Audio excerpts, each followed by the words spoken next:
He is the northern English bastard. He comes from the land where the rainbows are black and white. He is the northern English bastard. He roams the cobbled streets in his clogs and flat cap at night. Hello, you beautiful bastards, and welcome to my so-called show. They say all good things must come to an end, unless you're Netflix. In which case, milk the fucker dry, and when you've reduced it to a shell of its former self, asking to be put out of its misery, keep milking. Because that's what Netflix is doing, to one of the few shows that's keeping this overpriced failing service on life support. So before I get to the apparent final season that wraps up the last 10 years, I'll give you my quick thoughts on the previous seasons. The first was fucking brilliant, with a charming child cast, a return to form for Winona Ryder, and it even turned David Harbour into an unlikely badass, as well as giving us an intriguing mystery that kept you gripped throughout the series. The second was still pretty good. It had its problems, but still had some charm, and it also expanded the characters, introducing new characters, which also was one of the problems, and gave me my favourite pairing of Dustin and Stephen. God damn, I love seeing these two together. Just give these two a fucking spin-off already. You just don't get it, do you? You don't. Season 3, I don't know what the fuck they were thinking here. Turn around, look at what you see. The mirror of your dream. Give it in the light, written on the pages, never-ending story.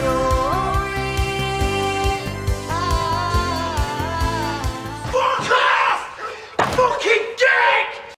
Season 4 was a return to form with a damn good intimidating villain, and even made the insufferable Max sympathetic, though Noah Schnapp's whimpering gay boning for Mike was downright cringe. Ha! Gay! And now here we are for Season 5. Volume 1.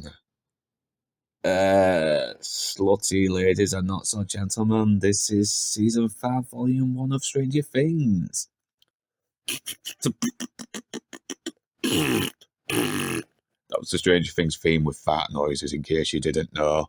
So after the Upside Down started leaking out into the real world in the last series, Hawkins is now a quarantine zone surrounded by the military who are doing experiments. Sarah Connor is the person in charge, and she's also after 11, and they can now go in and out of the Upside Down, and to make things worse, they've actually set up their lab in the Upside Down. And with the Vecna still out, the gang have to sneak around the military in order to find the Vecna and end his slimy, viney ass once and for all. And oh shit, Mike's sister Holly is taken by a Demogorgon, and Will is starting to have his upside down comas, except he can now see and feel the Demogorgons that attack them. Max is still comatose, and Netflix is still trying to turn Millie Bobby Brown into an action hero.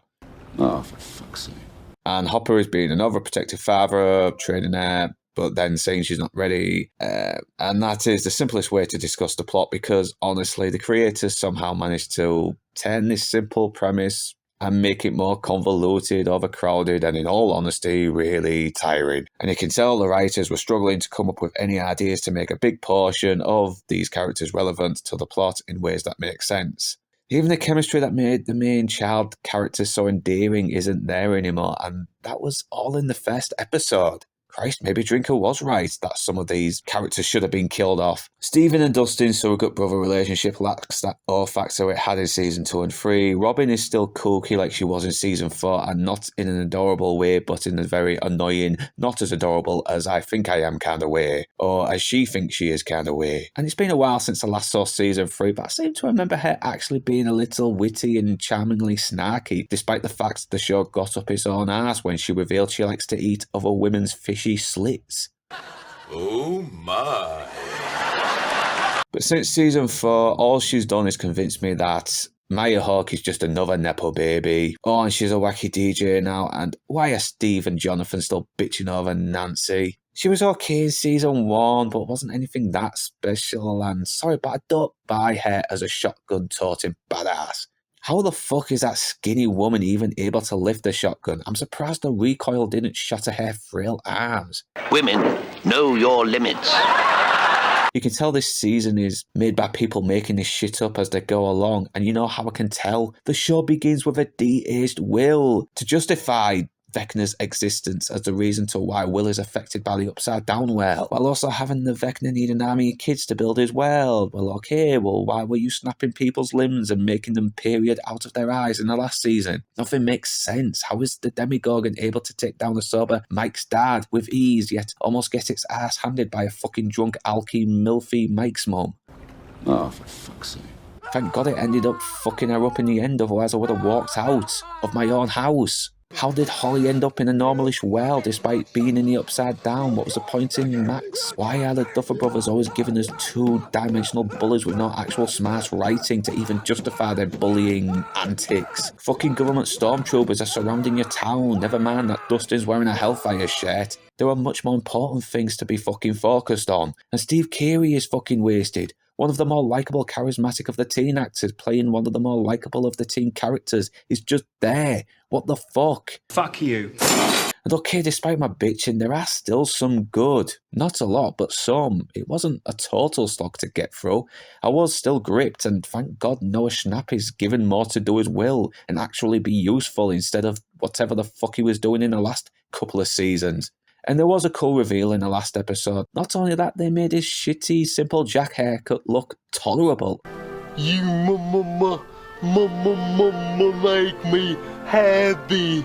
And Dustin was given a little bit more character development over the loss of Eddie from the last season, and man, he has grown some fucking balls. And he is still my favourite of the gang, despite the fact he's turned into a bit of a dick. And it doesn't change the fact that this was a one-season show that has been milking it for all it's worth, diluting the appeal that made it appealing. We loved the first season because we had no idea what was happening, but there was plenty to keep us invested. The young actors worked because they had a bratty innocence that worked because they were at the right age, and the fact they look fucking 30 now doesn't really help. Hopper's character arc from cynical arsehole grieving over the loss of his daughter to a redeemed protective father figure was already wrapped up nicely in season 1, but despite my complaints, I do kinda want to see if the Duffer Brothers can redeem themselves with the next batch of episodes. Not a chance. That said, I'm not holding my breath, so overall, if you haven't seen the season yet, but is considering, then best lower your expectations when watching this. And whether you beautiful bastards are Northern, English or not, thanks for watching.